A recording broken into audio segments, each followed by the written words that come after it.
bigger than the Civil War, bigger than World War I and II. Okay, this is it. Colombia can't get its 400 million.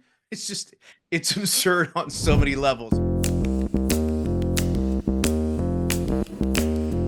Welcome to Real Clear Politics on Sirius XM for Tuesday, March 25th.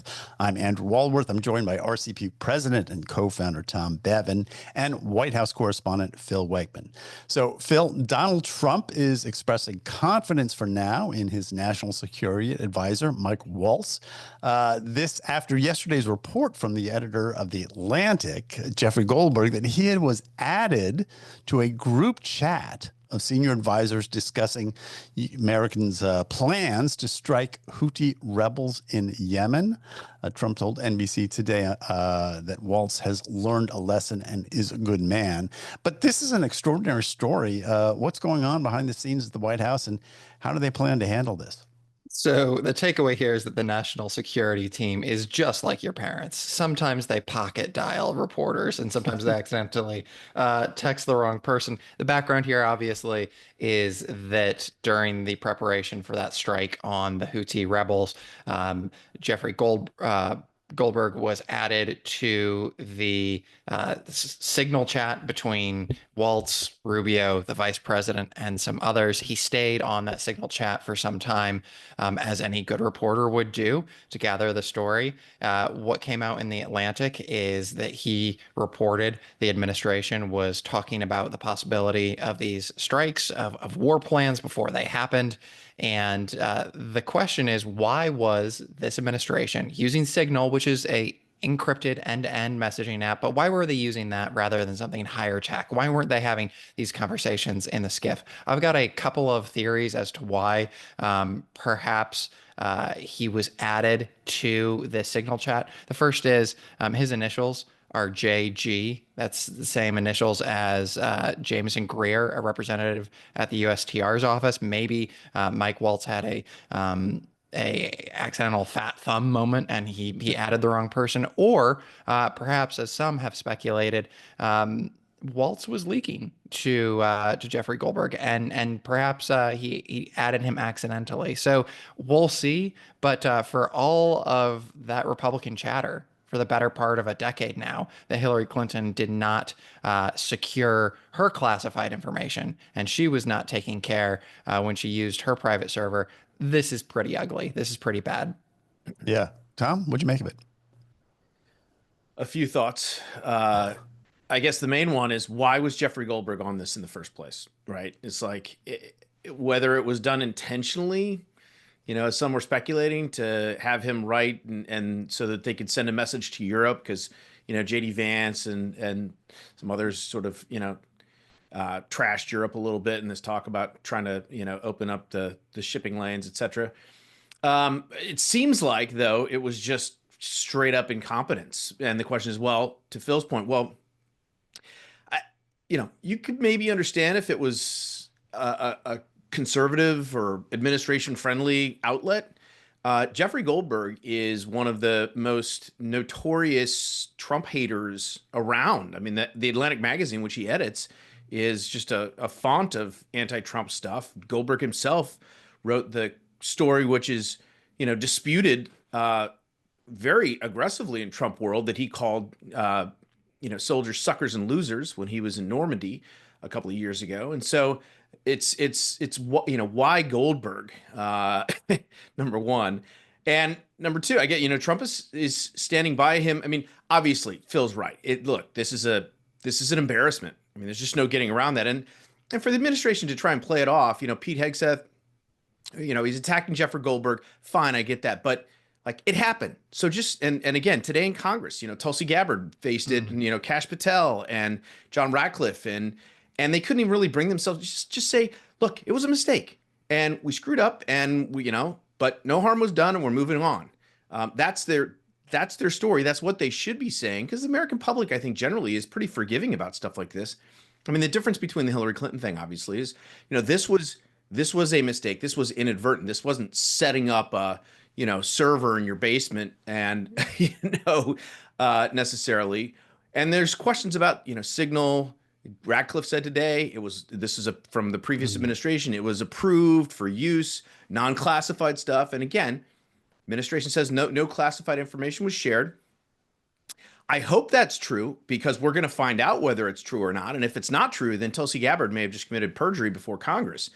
So we'll have, there's more to this story, but at the end of the day, it's why was Jeff Goldberg on this chat? And quite frankly, I got bad news for you guys. If Phil Wegmann, if you ever set up a chat and included someone on it not from our organization and we were discussing stuff, I'd fire your ass. I would. I don't know why Trump didn't fire Waltz immediately and just be like, look, he screwed up. The buck stops with him. He's gone. I'm going to get a new guy. And but he's standing by him. And so, you know, I guess that's a good thing if you're a Mike Waltz fan. But if you're not, I'm like, I don't understand it.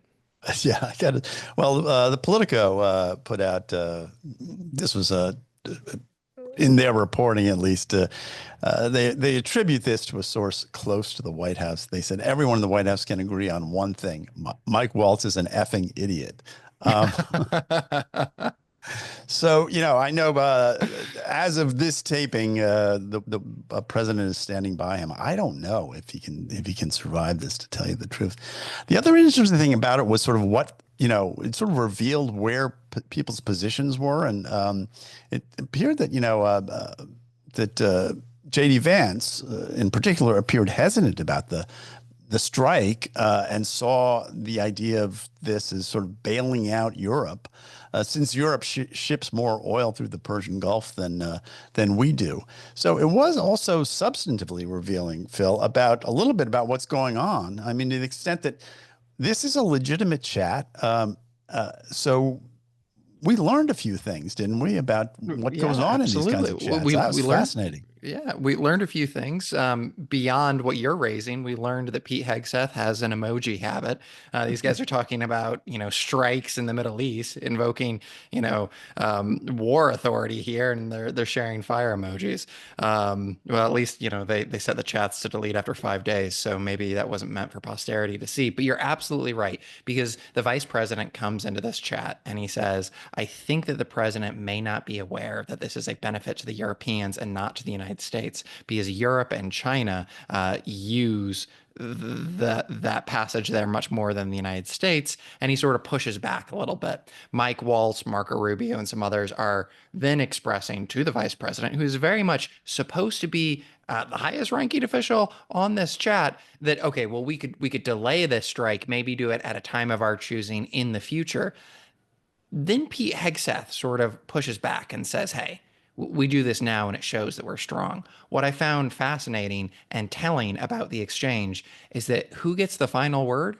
Stephen Miller, the deputy chief of staff at the White House, who says, the president gave us the green light. And that's the end of the conversation. So we don't want to make mountains out of molehills, but it is interesting that this was sort of an unguarded conversation where, you know, Hegseth felt the ability to push back a little bit against the vice president, and then Stephen Miller had the final say. Yeah. You know, Tom, Jeffrey Goldberg has been all over the media talking about this afterwards. And, you know, I've been struck by how sober and responsible he seems about how dangerous he felt this was at the time, and how he has still not released everything that he learned on this exchange, because he thinks there's no national security risks at stake. So I know the White House is trying to slam him, but I'm wondering how smart that is, given the fact that he's sitting there with all this information, some of which he says he's not going to release because it would be bad for the country.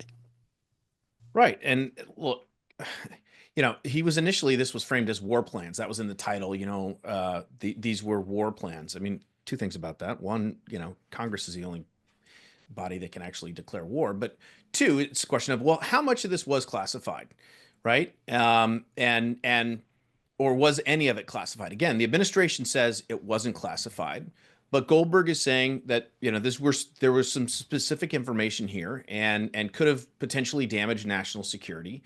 And it's, you know, I think it's appropriate for him not to disclose that. Again, we're going to find out more about exactly what this was and how serious a breach it was in terms of, I think Mark Warner asked, and this is the other problem. Mark Warner asked Tulsi Gabbard today, if a low-level person had done this, how would you treat them? Like, what would happen to them? And, the obvious implication being they'd be fired. And so, is everybody on this, is Pete Hegseth particularly responsible because he put out that information, or is it Mike Waltz's fault because he set up the chat on Signal in the first place? And that's again where it's just not a good look for the administration, even if they're cleared of any sort of wrongdoing on the national security level. It's just it's an embarrassment. It shows that they were either sloppy or incompetent in terms of the execution of this. And so it's, again, grand scheme of things, is this going to be a huge problem for the administration? No, but it's not going to be a flattering story, and it's not over. It'll go on for at least a few more days. So what does happen next? We'll see if Trump is going to be magnanimous and let this one slide for Waltz, or if his enemies within the administration, and let's not forget the fact that the National Security Advisor is much more hawkish than other wings of the current administration. He was a pick that the MAGA world did not like, probably the one that they didn't like the most. Very true. We can't lose sight of that. Maybe this is what they use to kick him out the door. One thing, as we're having this conversation, though, that I keep going back to, well, actually two things, is first, unlike the losers and suckers stories, Jeffrey Goldberg has all the receipts here. And so you can't deny that what he's reporting is accurate. And certainly the administration didn't even try to do that. But second, to the accountability issue, and we've mentioned this before, what sticks in my mind here is I was having a conversation with a friend of mine who does have a clearance, who does work in these spaces, a few years ago. And we were talking about the classified information that President Biden left in his garage. And I asked my friend, what would happen to you? And he said, I'd be in Leavenworth. Are you kidding me? They would arrest me. And it's a similar situation here, where I think that the public is looking at this story and we say, okay, this was a screw up. Like, we have certain tolerances. But people who work in these spaces, whether they're military contractors or whether they're in the intelligence field, like, they know that there's a certain level of standards. And Pete Hegseth, for crying out loud, has talked about standards nonstop.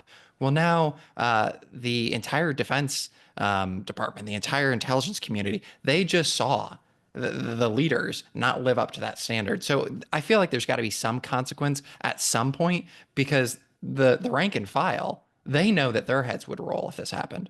Yeah. So let me just add to that real quickly, because I totally agree. And that's one of the, with the Hillary Clinton thing, it was about the double standards. It's that, she got treated one way. They didn't prosecute her. They smashed the phones with, hammers and stuff. If a low level person had done that, they would obviously be charged criminally and probably go to jail for it. And so the double standard thing is one that the Trump administration, they're not going to be able to get around. And the public hates that kind of crap. Yeah, but we got to take a break, but I do think that Congress is going to be on this as well. But Congress is not going to let this go. Anyway, you're listening to Real Clear Politics on Sirius XM. I'm Andrew Walworth. I'm here with Tom Bevan and Phil Wegmann. We're going to take a break, and we'll be back right after this. Welcome back to Real Clear Politics on Sirius XM. I'm Andrew Walworth, and I'm here with Tom Bevan and Phil Wegmann. And Tom, there was this long piece in the Washington Post on Monday, I guess yesterday, by Kara Vaught, profiling White House Press Secretary Caroline Leavitt. Here's a bit of what the article says. Trump's newest press secretary is radiant, blonde, and apple-cheeked, as if one of Leonardo da Vinci's Madonnas had been styled for a Fox News hit. Her delivery is righteous, if a bit smug. God gives everyone gifts, Leavitt believes. Hers is public speaking, and for roughly a half hour, once or twice a week, she delivers Trump's words to a room filled with professional skeptics. So, Tom, what did you make of the piece? Oh, I mean, how much time do we have? Media rant incoming. Look, this piece was just ridiculous on so many levels. The introductory paragraph sort of makes fun of the fact that she gathers for prayer with her staff beforehand, to go out. And the subtext of the piece, in Caroline Leavitt's world, Trump's word is enough. Well, he's the president of the United States. Her job is to relay the words and sentiments of the president of the United States. So, I mean, duh, it's the job, as if that's a bad thing. I mean, that's true for every press secretary. And, getting back to the double standards that we talked about, why it angers the public and it angers me so much is, Karine Jean-Pierre, we just lived through 3 years of her standing at the White House podium every single day, dissembling, using the Hatch Act to try and, deflect questions and get away from things, and flat, lying to the American public about, there's no crisis at the border and inflation's trends. I mean, all this stuff. I mean, it's just absurd. And Carolyn Leavitt's been in the job, 5 weeks? And this is the treatment she gets from the Washington Post. Karine Jean-Pierre was there for 3 years. They never wrote a critical piece about her. She was on the cover of Vogue magazine, for God's sakes. All they did was celebrate her. And so it's just, to me, this is another example of a double standard in the media, and the Washington Post in particular. I mean, Jeff Bezos is trying to, clean up the opinion page. But there's a lot of work to do in a lot of other areas of the paper. And this is certainly one of them, in my opinion.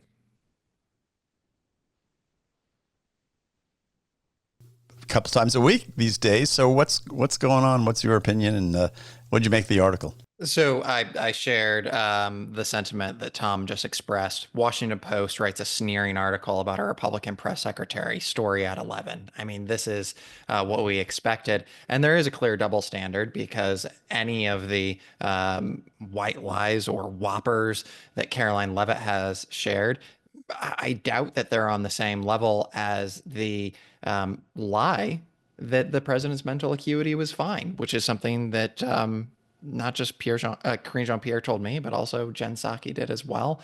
That seems to be a bigger crisis here. But what I was struck by reading this article, beyond the sort of flourishes, some of them worked better than others, is who participated in this profile. It was Caroline Leavitt, who clearly gave the reporter plenty of time.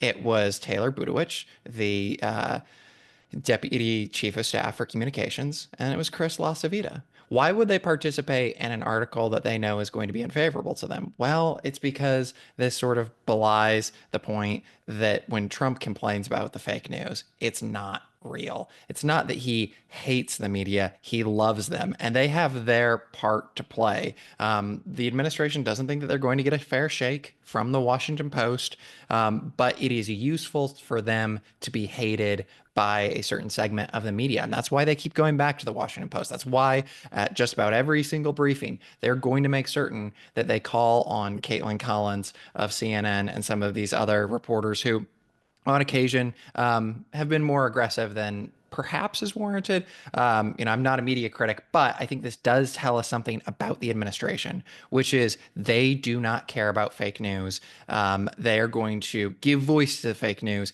if it is helpful for them. And I think this is a microcosm of that.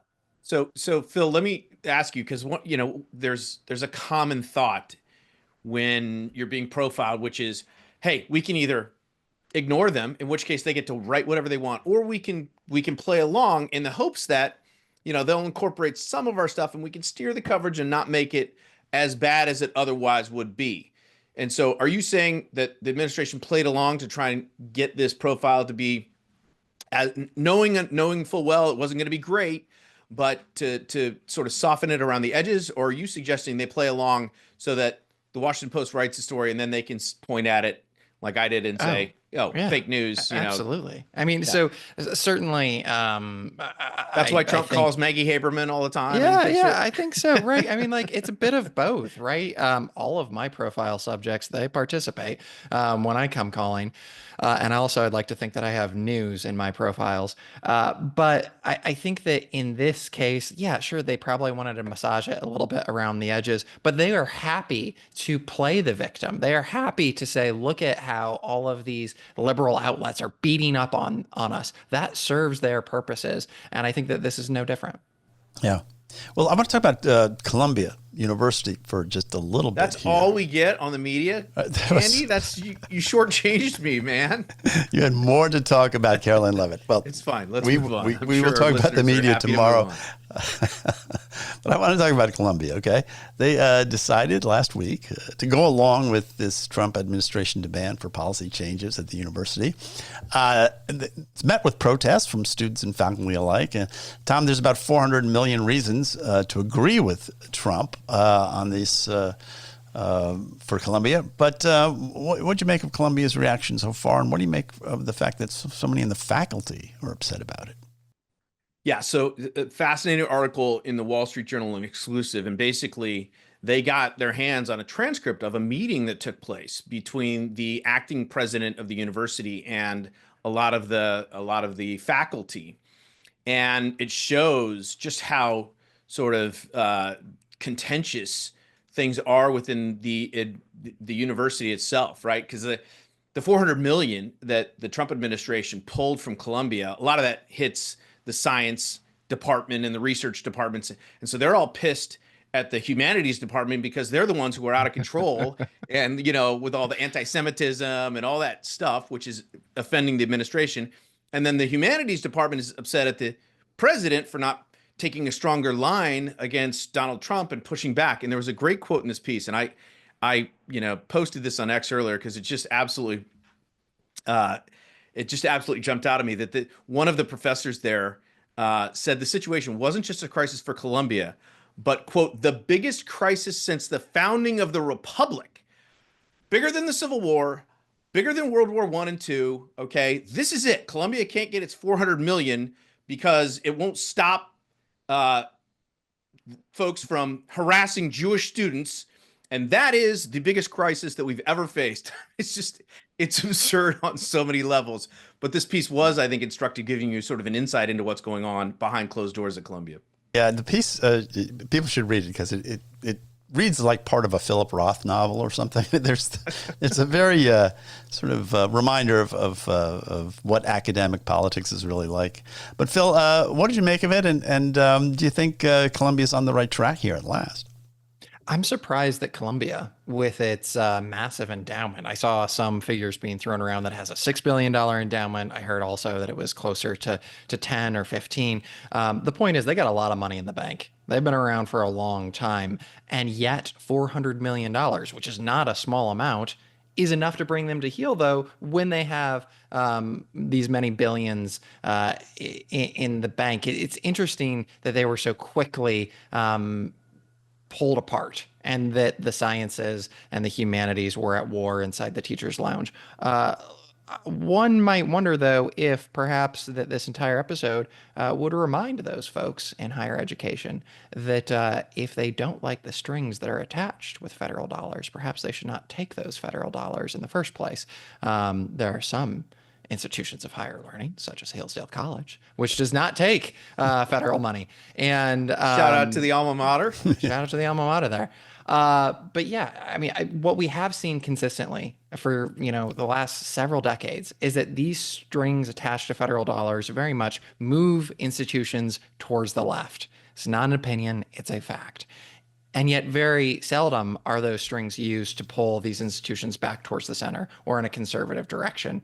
And this time it seems that Columbia doesn't like that they're being, bullied a bit. And, some of these more right of center institutions, they're not going to cry any tears because they feel like it's been done in the reverse to them for some time. Yeah, well, I will say this, just also Katrina Armstrong is she's the acting president there. And this may just be the last tipping point. I mean, she's been getting a lot of pressure from alumni and other people to sort of correct the ship up there. And this may not just be caving only to Trump. It may be caving to a lot of different things, including common sense, Tom. It does seem that when you read about this, what they're asking for, a lot of this is sort of modeled on the University of Chicago's position, which seems eminently reasonable to me and eminently reasonable to a lot of people. So it does seem like this may be just a course correction that should have been made anyway, and Trump might have just pushed it over the edge. So we talked about this a little bit yesterday, and I spoke about it with Richard Porter and about big law in the context of Trump doing this across all institutions, right? He's doing it with the federal government. He's doing it with universities. He's doing it with big law. And again, the folks on the left are portraying this, he's, authoritarian and he's trying to squelch. He's squashing academic freedom, et cetera, et cetera. And folks who are supportive of this, as Phil mentioned, this would say, look, this has been moving, the Overton window has been moving to the left for decades now, and this is an effort to sort of pull it back. We talked about the Kennedy Center, right? Just trying to get some balance back in a lot of these institutions that used to have some balance. Maybe they were a little bit liberal, but it was maybe a 70-30, 60-40 type situation. Now it's like 95-5, right? In all of these institutions. And so the Trump administration, with their policies and threats and whatever levers they have available to them through federal dollars and the like, are trying to restore some balance to these institutions. And again, a lot of Trump supporters think that's a good thing and a positive development. Yeah, well, we're going to have to leave it there. And Tom, I'm sorry I didn't give you enough chance to rant about the media, but you got a lot of shows to come, Andy. That's right. And you had to rant a little bit about the academic world. So that's right. You did get to do that. One and the same. One and the same. Right. You're listening to Real Clear Politics on Sirius XM. I'm Andrew Walworth. I've been talking with Tom and Phil, but don't go away. We're going to be right back after this. Welcome back to Real Clear Politics on Sirius XM. I'm Tom Bevan, co-founder and president of RCP. Joined now by Sean Trende. He's our senior elections analyst. Sean, welcome back to the show. Always good to have you. Good, thanks for having me. Let's talk. So you wrote a piece for our newsletter, and go to realclearpolitics.com and sign up for our newsletter. Comes out twice a week, and Sean is usually featured in the newsletter. And Sean, you wrote about sort of the attempts to overhaul the Democratic coalition. This is something we've talked a lot about. It's an ongoing process that we see happening in real time as Democrats are sort of fighting back and forth and about how to move forward and what to do.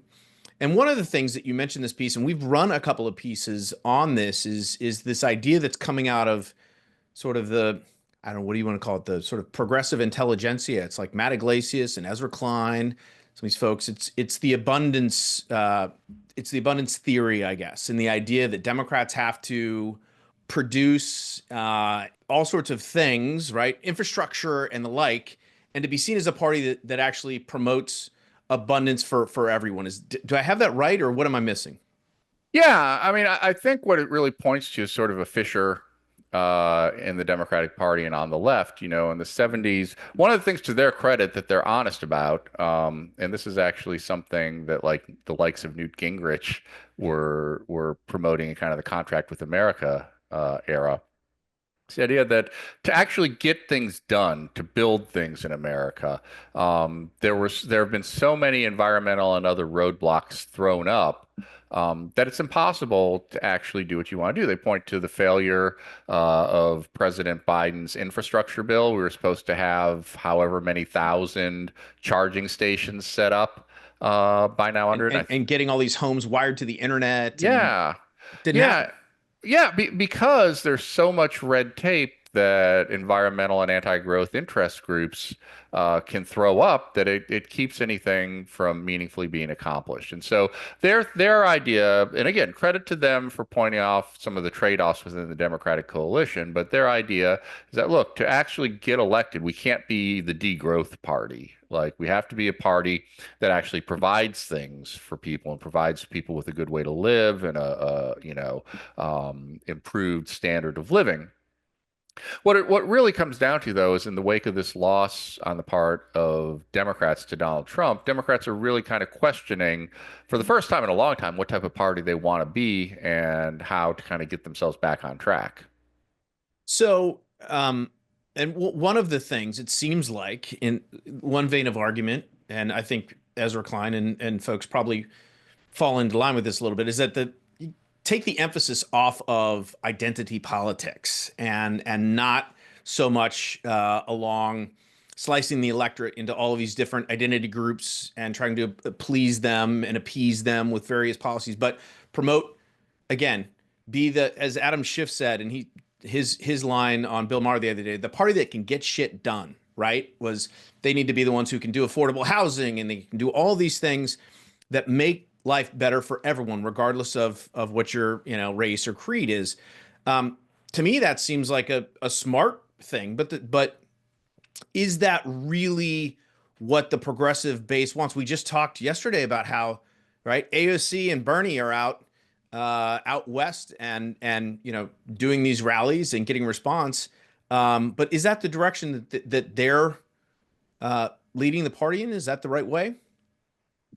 Well, so AOC and Bernie, it's interesting because over the years, some of the sharpest criticisms of identity politics have actually come from the Marxists, right? The takedown of the 1619 project came from was published in the like Workers Weekly World or something. The organ of the Trotskyites. They're apparently still around. Because if you're on kind of the class left, you see these identity politics as distractions from the real cleavage in society, which is class. And so I don't know that I'd put Bernie Sanders and AOC in the abundance category because they are more share the wealth. But they're another kind of criticism of the identity politics that's gone on the left. Now, the problem that the Democrats have is that for some groups, identity politics has been their main line of trying to offer things. Over the past 20 or 30 years. And if you take away the identity politics, it's not clear what keeps them remaining in the Democratic Party. So as with all kind of intercoalitional disputes, it's a question of trade-offs and how can you kind of build the strongest coalition moving forward. And what, I mean, in your opinion, and again, you follow this stuff closely, like what is the best, if you were advising the Democratic Party, if they called you up and said, Sean Trende, we need your wisdom here. What should we do? What's a 3-point plan that would be the best path back to, being a majority that holds power in the United States? What would you tell them? Well, look, these majorities tend to take care of themselves, right? I mean, Donald Trump, here we are 2 months into his term. He's already net negative in approval rating. There's another election coming up in 20 months, and the Democrats will probably get the House. I mean, they'll have to pick up a couple seats, and there's only been 3 times in recent U.S. history where the out party did not pick up seats. But in the big picture, so in the big picture, I don't think it matters. Democrats will win their elections. They have to decide what type of party they want to be, though. Do they want to be a coalition like they were before of wealthy whites and kind of poor minorities trying to hold that together? Do they want to be this coalition that seems to be emerging of the wealthy whites and then upper middle class suburbanites who tend to be liberal?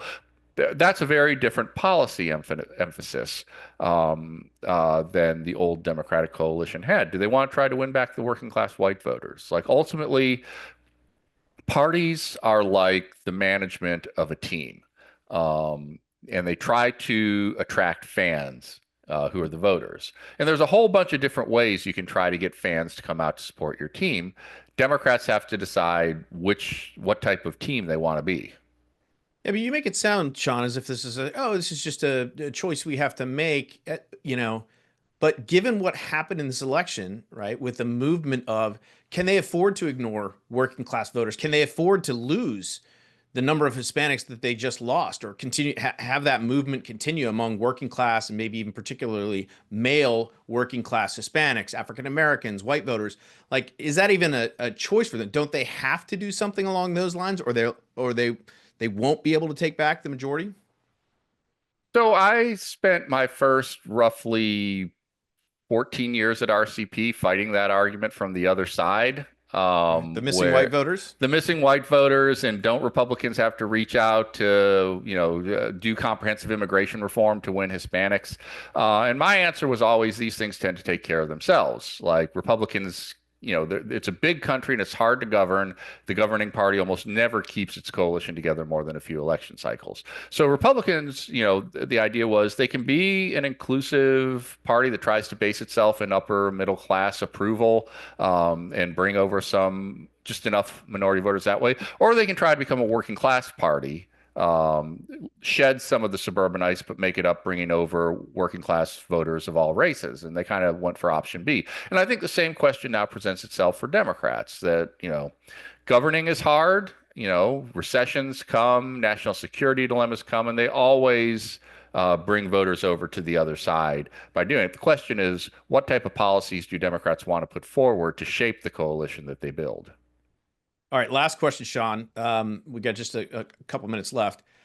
We've heard a lot of talk over, I don't know, as long as I've been doing this, 25 years at least at RCP, about third parties.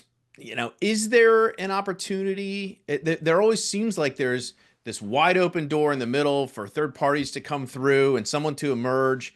Is that still sort of a pipe dream that's out there? And as you've said in the past, right? These coalitions happen, and it's kind of like water in a balloon. You squeeze one side and the other side, and so is it just a mirage? Is a third party? Is it always a mirage, or is there something different about what's going on now that would allow for a third party centrist type candidate to emerge?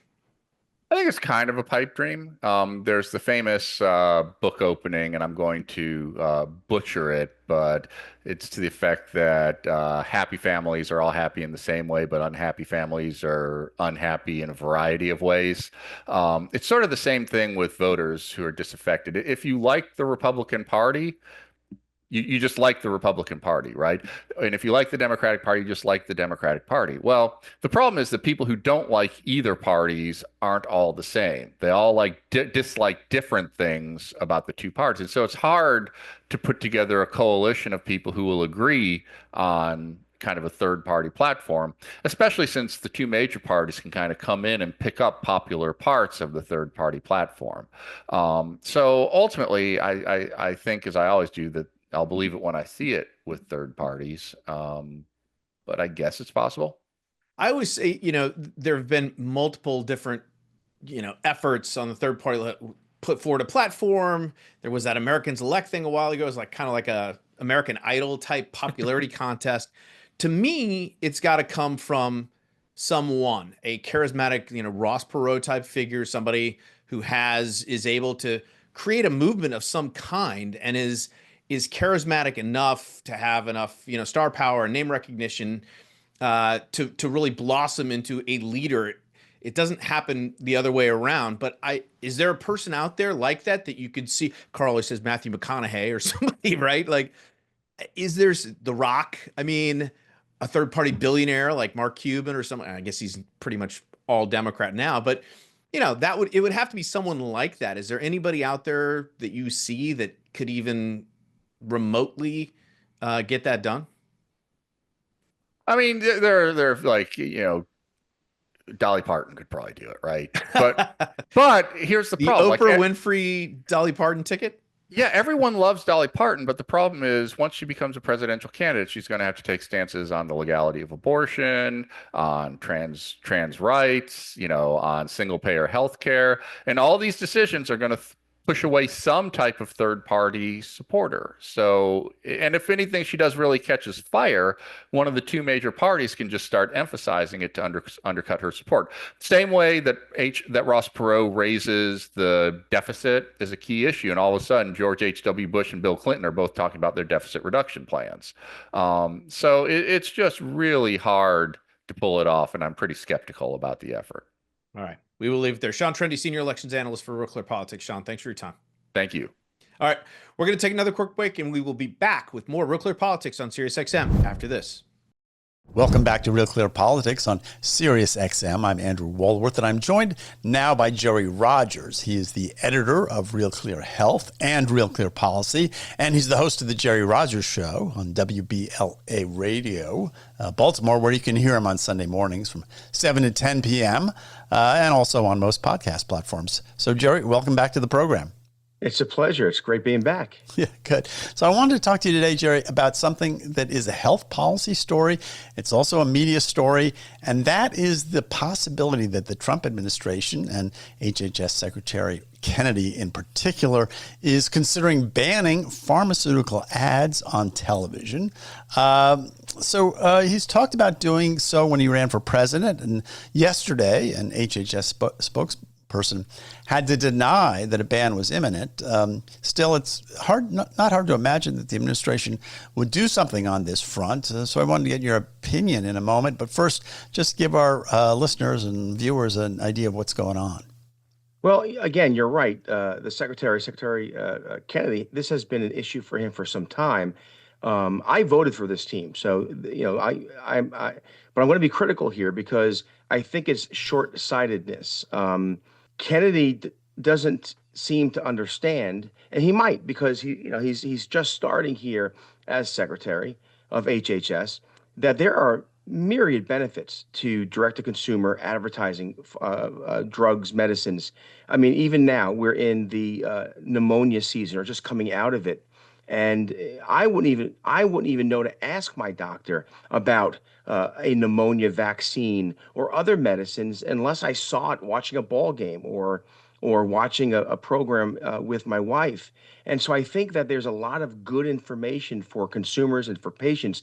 And again, my view has always been the right medicine at the right cost, at the right time, to the right patient. And this is a tool in that. It's a tool belt for patients, for us, for not for doctors, not for the system, but for patients. And to ban it, the president, I guess, would issue an executive order that would force the FDA, because the FDA falls under HHS, but it's the FDA that actually regulates the direct-to-consumer advertising. And so you're going to have two agencies. You're going to have an executive order.